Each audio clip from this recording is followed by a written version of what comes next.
Digital inclusion is no longer optional. With new regulations like the EU Accessibility Act, accessible design is now a requirement across industries and regions. The A4Q Certified Professional Digital Accessibility Certification equips you with practical skills to design and build digital experiences that include everyone. From WC, AG guidelines and assistive tools to inclusive design, thinking, and accessibility testing, gain the knowledge to make a real impact. Learn, create, include. Get certified in digital accessibility.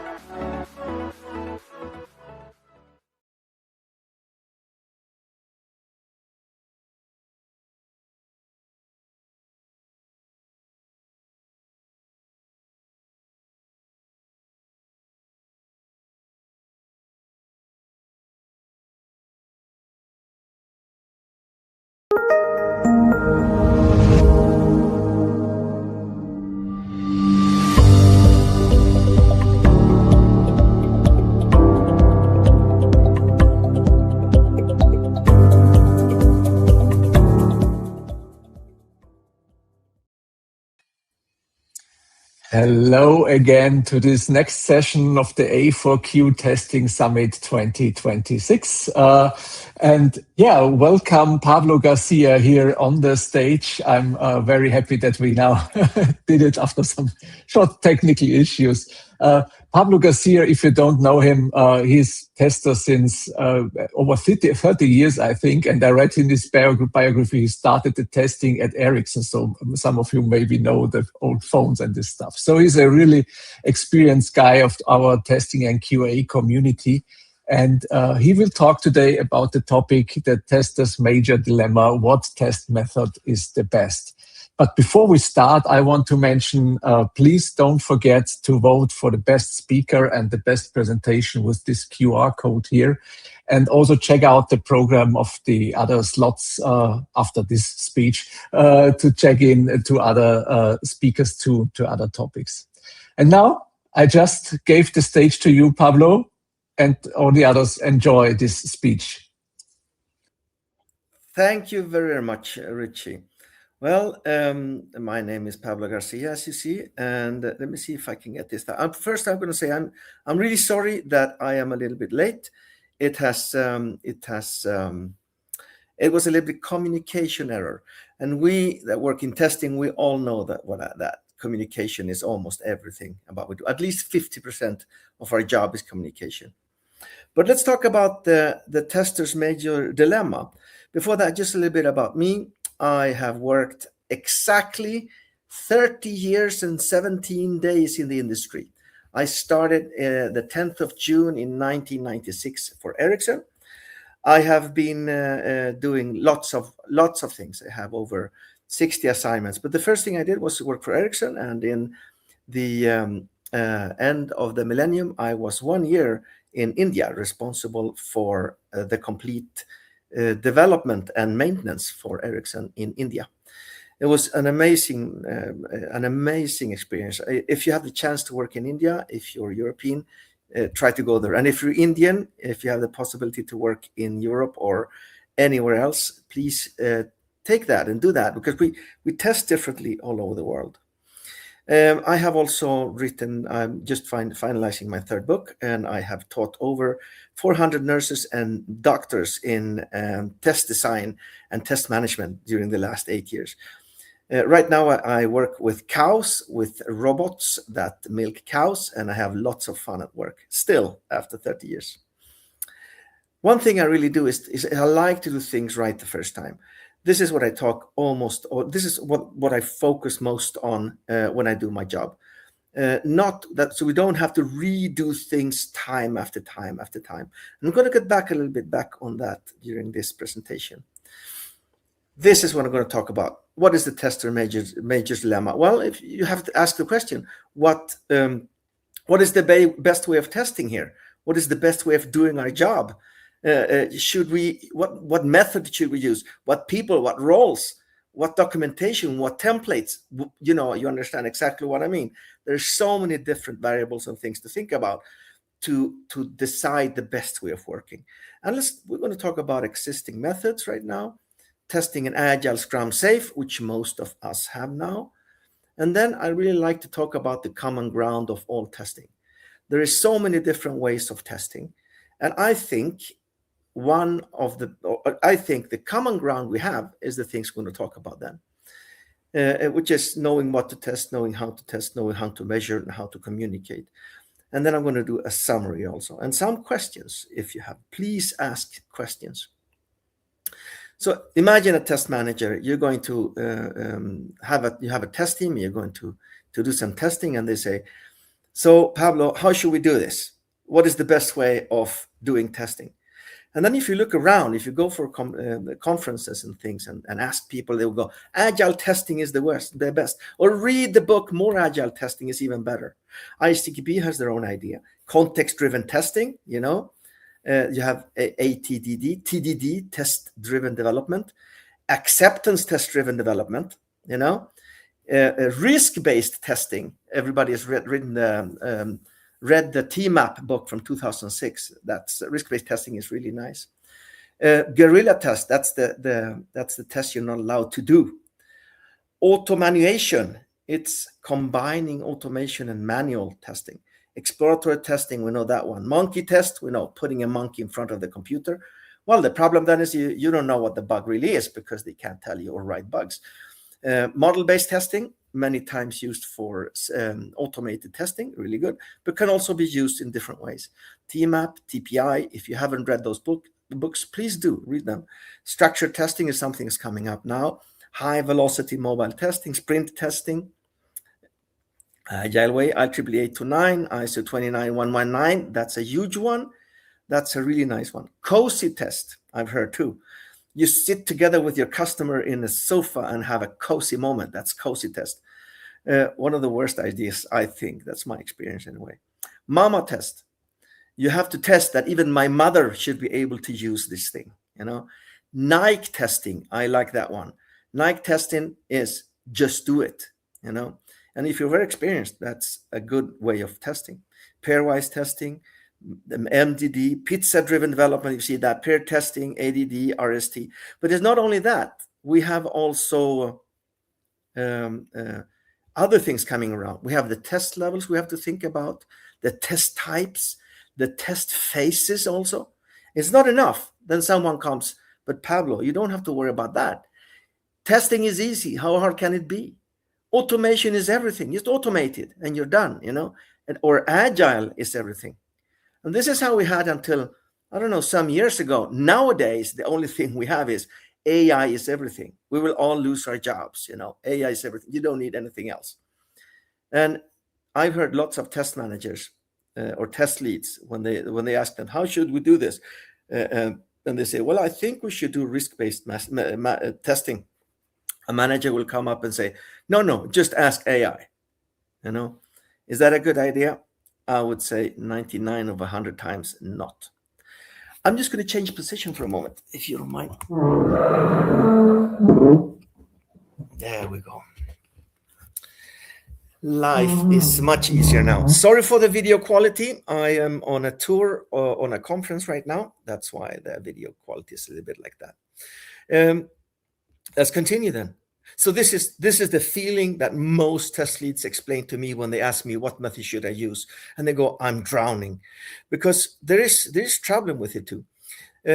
For example, if you get help or try to get help from the Agile Manifesto, you start reading it and you go, "Well, it doesn't really help me out to do my job." The principles behind the Agile Manifesto, you read those too.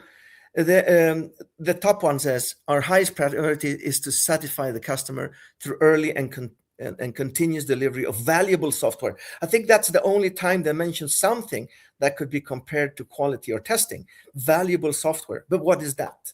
But it's the most important thing, Doesn't really help either. If you go on and you read it thoroughly, and then you realize it doesn't say test or quality anywhere in the Agile Manifesto. If you continue to the Scrum Alliance definitions, I don't know if you read it, the Scrum Alliance definition, test 0 times, quality 0 times, is still, there's no help here.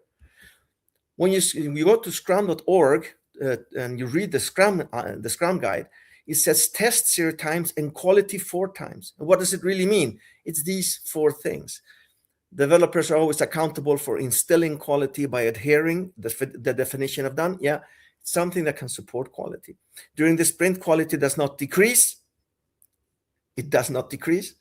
I mean, it's just a statement. It doesn't help you in any way. And it does decrease, and we know all that. The purpose of the sprint, sometimes, of course, the purpose of the sprint retrospective is to plan ways to increase quality and effectiveness. Yeah, there we have something. To use the sprint retrospective is a good way of doing it. The definition of done is a formal description of the state of the increment when it meets the quality measures required for the product. I mean, this doesn't really help you how to do testing. How wide should you test? How deep should you test? What should you not test, for example? We have the SAFE. I don't know if many of you have seen this. If you haven't seen it, please look. And if you look it through properly, it's hard to see the whole thing because there's so much text and so much pictures. But it says text 61 times and quality 50 times.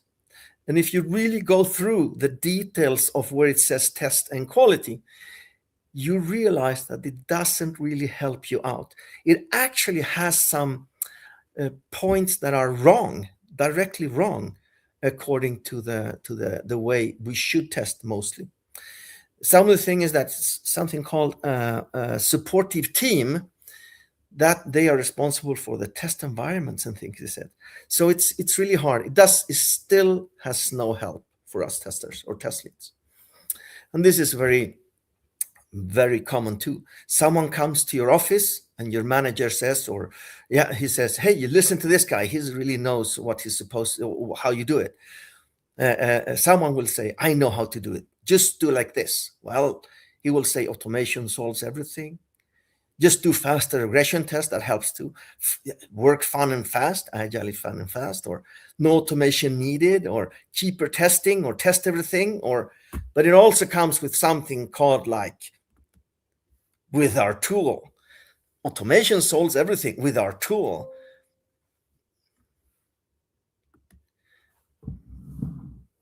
You know, things like this happen all the time. Now it says I need to charge my computer.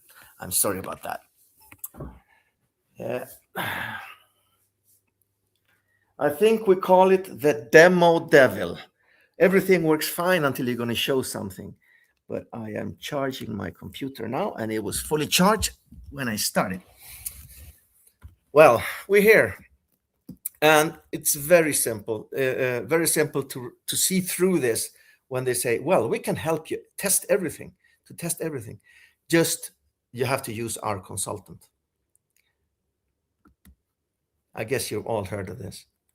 But let's talk about the common ground. Let's talk positivity now, or how to do it. And I think the common ground of all testing are these 5 bullets. Of course, some test fanatics will say you're completely wrong. Some test fanatics will say you're wrong, but not completely. Some test fanatics will say it's okay. But I think if you think sanely, these are the things we should have with us when we do testing. We should know what to test. What are we testing, That's one, what to test. And then the second one is knowing how to test the things we're going to test. But this also includes bullet 1, knowing what to test, means also that we know what not to test, and why we don't test it. Number 2, knowing how to test. How do we test the things we test? Is it shallow? Is it deep? How should we test it? The third one is knowing how to measure. And knowing how to measure, how far have we got? How good is the quality? There's lots of things we need to measure to communicate, because that's actually the proper value of the things we're doing. 4, knowing how to communicate. Communication. People say that 50% of the testers' work is to know the communication. And I think that's very accurate. Knowing your test environment and test data, of course. Let's go through these 5 things a little bit deeper, okay? Knowing what to test. Well, there's a process.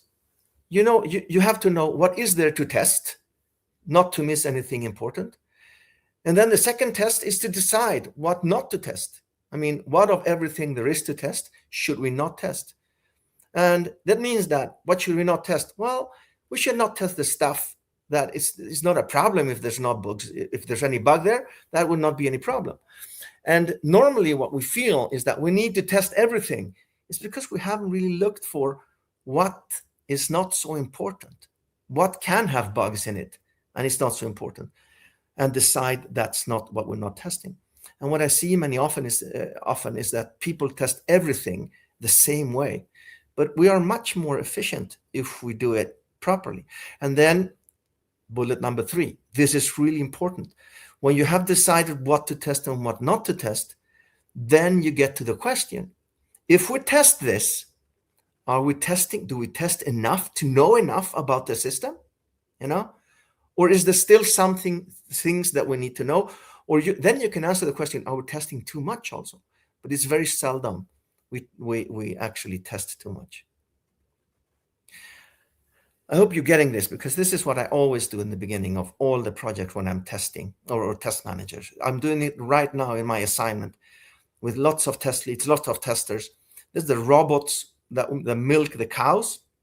The cow comes in, and imagine there's no person there. The robot will do everything automatically. There's so many things we have to do.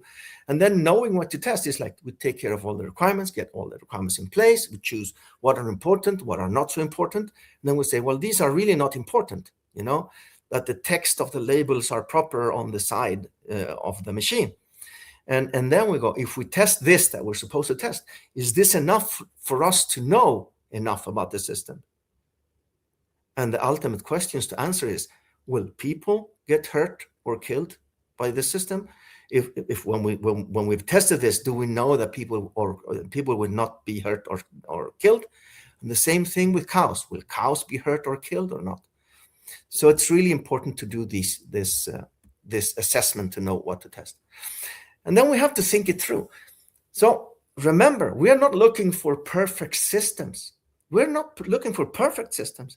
We just want to know what their state are before releasing them to production. That's when we can do a proper informed decision if the system is good enough. What I see many times, people, they try to test everything. They miss many things because they haven't looked through what they should test, what they should not test, and they try to test everything, and then they hope or wish it works in production. That's not what we're after here.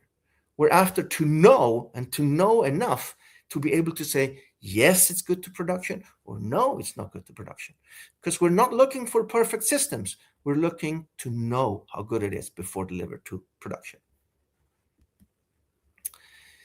This is an example, for example. This is just an example. Knowing what to test. These are a lot of requirements. This is a user story. This is an assignment. I actually was 2 years ago, and I was a tester in an agile team. I love doing testing, proper testing, not just sit around and plan and tell people how to do like I'm doing right now. This is a couple of years ago. I worked as a tester in an agile team, and this is a user story, had lots of requirements or information, like test things I had to test. And this is actually from one user story in that assignment. So you see, there's a lot of requirements there. There's a lot of things there. And what I did then is that I chose what to test and what not to test. You see, there's the gray lines. Those are things I decided not to test. You don't have to test these things, Pablo. Really, really nice, And then I decided, so how should I test, or in what way should I test the things? And I decided, in this case, which is simple, this is a simple way of testing in a team. I made columns, and every column is a test case. And the test cases would be including what requirements will I test in what test cases. Some requirements, you see in the bottom, maybe the green line that goes through, that's something I will test in all 4 test cases. And some of the other things, or actually 5 test cases, yeah. And some of the things I would only test in 1 test case or 2 test cases. And you see the second one, the second test case from the left, you see lots of green. That's the main test case. Many times you get a main test case where you test almost all the functionality. Here we go. This is another view also of that product we're testing. The first one was a user story, bullet form requirements. In this case, it's a flow, a system flow. We were changing things where the small arrow, the round arrow that goes back into itself, that was the user story's change. But I wanted to make sure that it worked in the flow, the changes we did. So you see the green line, that is the flow. We went from the top to the bottom. In the middle where the arrow, the round arrow was, we had 3 different ways we can select to do functionality. And so if you don't just look at the user story, you look further on, you look at the system flow or a system level, and you test that in the sprint. That also works. That also works in a good way. So you don't just look at the functions, you look at the flows and the systems also. And those are the 2 ways I do how to know what to test. So it is the user story, the requirements, and then I have the flow also. Let me just tell you, this is just my experience, my ideas. If you work in an agile team, look at the user story, but also look at the flows, because mainly we don't have people looking at the flows, system testing. And that's one of the major problems I see out there. The next one is knowing how to test. So how should we test? Well, we need to define the test depth. And then we have to define the level of automation. That comes afterwards. Automation is not the first thing you think about. No, the first thing you think about is what to test. And then when you come to how to test it, we need to define the test depth. How deep should we test this test case? And the second one is define the level of automation, because almost all the test cases are run manually first and then automated if needed. So imagine this. Now, people say automation is everything. No, automation is one way to execute that will go from testing to checking, to check stuff that we need to check for every delivery. And this is how we did it. In exactly that user story, I defined that 3 of my 5 test cases should be automated. And that's the purple ones in the top. And I sent this to the developers and I say, I need these 3 to be automated. The test depth was defined inside the test cases. The orange squares, orange meant deeper testing. So we went really through all functionality. The green one was more shallow testing, more wide testing. And then the purple, as you'll see in the next slide, is automation level. So imagine going from design, what is there to test, take away what not to test. How are we testing the stuff we're testing? Well, we have 5 test cases. Then we go through, think about the test depth, and finalize with what should be automated in a regression test suite or regression check suite, as they can call it nowadays too. So we got the first one, or the first ones. Then we have the next one, knowing how to measure. Because we need to, it's not just subtract or attract all the information. We need to communicate it in a good way. So why do we need to measure stuff? Well, we know where we are, if we are in the right place, but also where we're going. Are we going in the right direction with our testing? 2 is to keep focus on quality. Don't miss that. Many people just go testing, and then go communicating the bugs. And many times, if you don't know what you're doing, that converts into whining, 3, agile teams are always making changes. This is a way to see how good the changes are. Yes, you need to measure changes. We have simplified. Yeah, we'll see these ones. Bugs in production, requirement coverage. We'll see them in a minute. So bugs in production. I love this. Measure bugs in production over time. In the team I had, this picture from another assignment I was at. You can just see how many bugs in production. This is one team in one previous assignment I had. You can see the changes you do. The pillars that are red and the yellow ones in between, that was before the first tester entered the team. The next 4 pillars are after the first tester entered the team. Much less bugs, and the 4 last the pillars were when we put system testing in place also. proper system testing and acceptance testing. You could see the amount of bugs in production that from this team, how it was decreasing with the changes. Amazing work. That's an amazing work to be able to do. Next one I really like is requirement coverage. I know that not everybody out there love this one, but if you have a good template of how to write your requirements and how to run the requirements, and so that the if you have good templates of how to create your test cases, and you connect them, and you have traceability from test cases to requirements, and you have a good process of running those test cases, then I think this is a good tool. It shows how many % of the product is actually tested.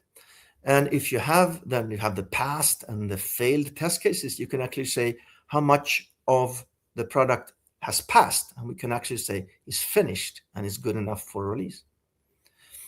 And I know that many of you might be even pulling your hairs off your head, but still my experience is that this is a very, very good measurement, or one of the best ones we have, because there's no ultimate measurement anywhere. Productivity. I love this one too. If you start looking at the time we use, especially in Agile, we are throwing away so much time. So productivity metrics is about how much time is used for producing new products or producing new stuff compared to something called waste, which is, for example, fixing the bugs for the third time, retesting for the third time. The worst I've seen, or the most I've seen, is 21 retestings before it went to production. 21 retests. That's a lot of waste, am I right? And if you start measuring time per minute, or actually how many minutes per day you use for productivity or to do things you should not have had done, then you see the percentage of productivity. And this is my experience, that many times when they call me still is when they have quality problems. And in those moments, we are around 20% of productivity and 80% waste. This is the normal level I see.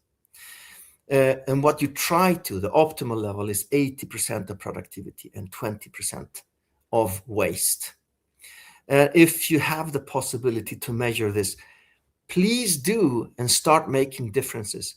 And as I showed before, bugs in production is a good way of seeing what you can do. I call this what the effect of your changes do.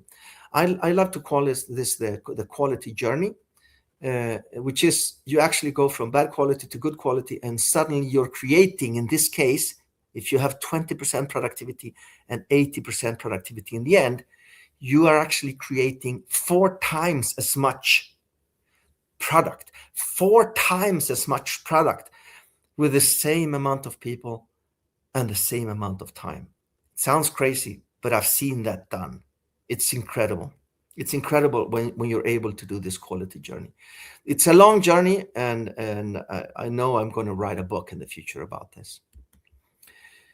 Happiness index. This is coming more and more. Happiness index is a really good measurement. I mean, you would think, hey, this has nothing to do with this. No, it really has. It's 2 things it has to do. The first thing is that there's lots of studies saying that happy people will produce at least 30% more product than not unhappy people, just normal people. Normal people, if you're happy, you will produce more, at least 30% more than if you're normal in your level. Imagine how good that is, you know? So if you start measuring here, I like to measure from 0.0 to 10.0, where 0.0 is when my father died, for example. 10.0 is when my son was born, when Victor was born. I'm the happiest person in the world. Imagine that you put these different levels. And some persons, I'm a high. I think I'm a 7.6 or something. That's my normal level. Some people are 3.2 level. But just you measure the differences, you know, and you try to go upwards and make activities to make people happy. So that's one thing. The second thing you're looking for, not just the thing that the produce more, is that you're looking for trends. If you see the trend going downwards of happiness index, then you're in trouble. The company is in trouble. Normally in our companies, when we create software, the first people that leave, if the company goes sour internally, the first people that leave are the ones that are the best. The first 10% that leave take 25% of the competence with them. Imagine that, and it's the first people that leave normally.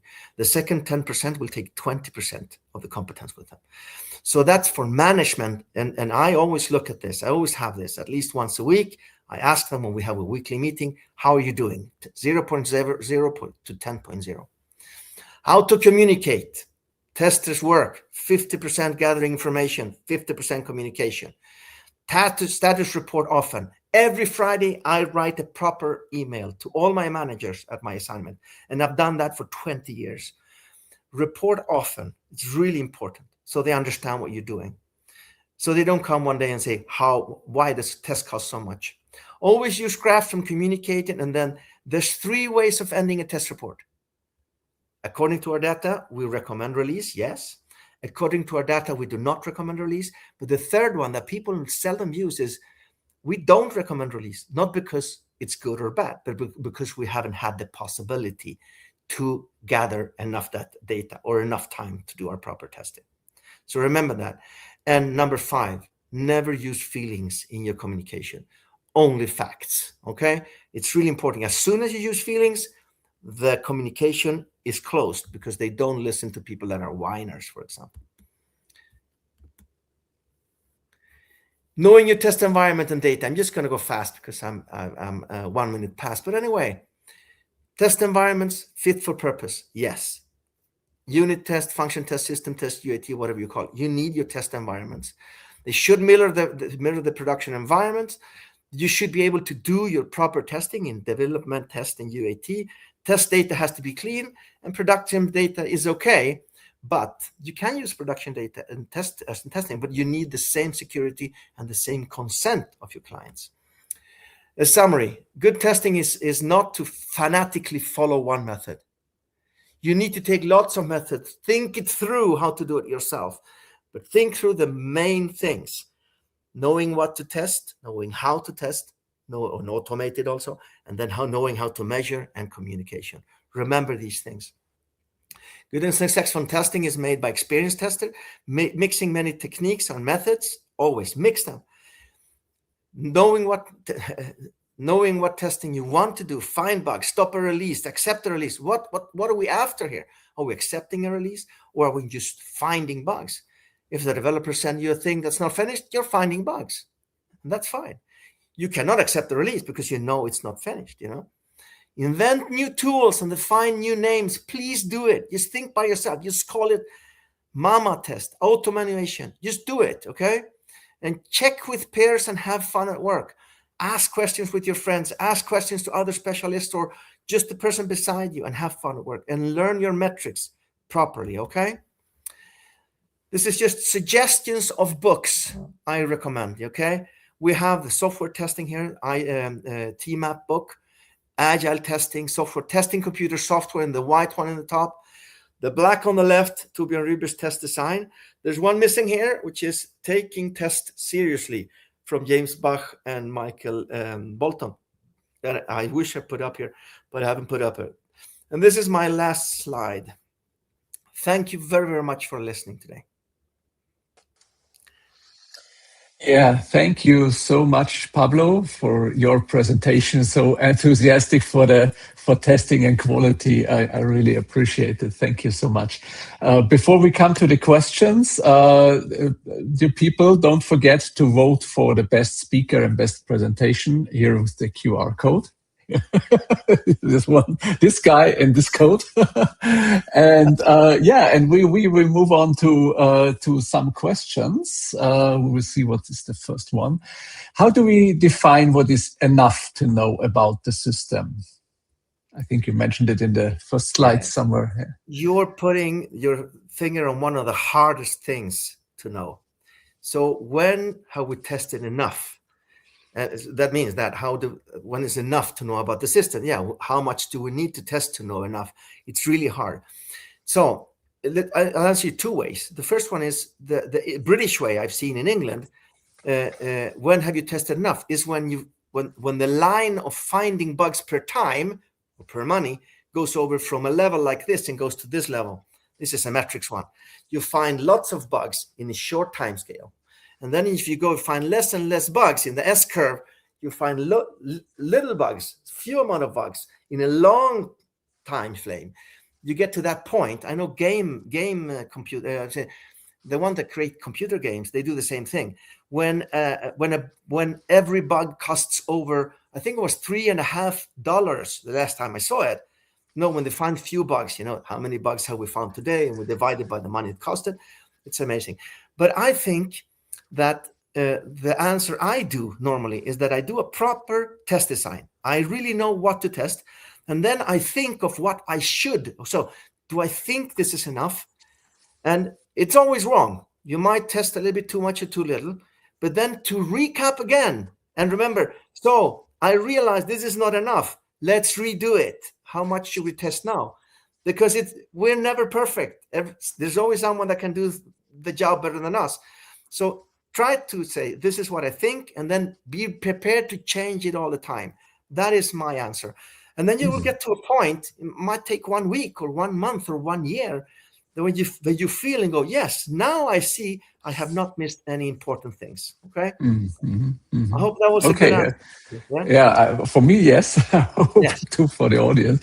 Thank you so much. Let's look at the other question we have here now about communication. What do we do? What can we do if we are not heard by the stakeholders? Yeah. And especially if we want to do changes, you must have the stakeholders behind you. Otherwise, we go on a quest, hey, you have to do better unit testing. Now, if you don't have the stakeholders with you, then you don't get anywhere. But so, there's so many answers. Of course, there's many solutions. But I think one that's really important is metrics. To show how many bugs in production we have, and we have to do something about it. Use metrics, use numbers. Imagine that you take those bugs from production and you start dividing them, and who made the bug or where should they have been fixed. It's something we call DDP plus, defect detection prevention plus, where you define where they should have been found. And then you realize suddenly you have a graph that says that 50% of the bugs are because we have not done unit test properly. And without feelings, as I said, you go to the IT manager and you say, hey, we found out that 55% of all the bugs are from the unit test. Should we do something about it? So use numbers. And we testers know that we can use numbers for anything. They can mean absolutely anything for us. We can do any conclusion we want. So please be nice. Don't be bad, okay? So I think that is the best way of doing it. And then I would say one more thing. So no feelings, of course, but don't talk too much. People seem to value the knowledge and the thing they say. The people that talk the least, those words are the most valued. I've tried this actually. In the end, when I worked at Ericsson, in the end, I only need to breathe in. I talk so little that when I breathe in meetings, I go like, everybody was quiet. Pablo is talking now. That has to be important. Honestly, people, try these things, it's amazing. Yeah. Thank you so much for this advice. And thank you also for this great speech here at the FAQ Testing Summit, and that you have your time between the conferences to make this here possible for us. And you, the audience, join the rest of the program and the rest of the day. We have another great speeches in the afternoon for Europe time, for you maybe another time, and tomorrow too. So check out the program and have a good day. Bye-bye. Digital inclusion is no longer optional. With new regulations like the EU Accessibility Act, accessible design is now a requirement across industries and regions. The A4Q Certified Professional Digital Accessibility Certification equips you with practical skills to design and build digital experiences that include everyone. From WC, AG guidelines, and assistive tools to inclusive design, thinking, and accessibility testing, gain the knowledge to make a real impact. Learn, create, include. Get certified in digital accessibility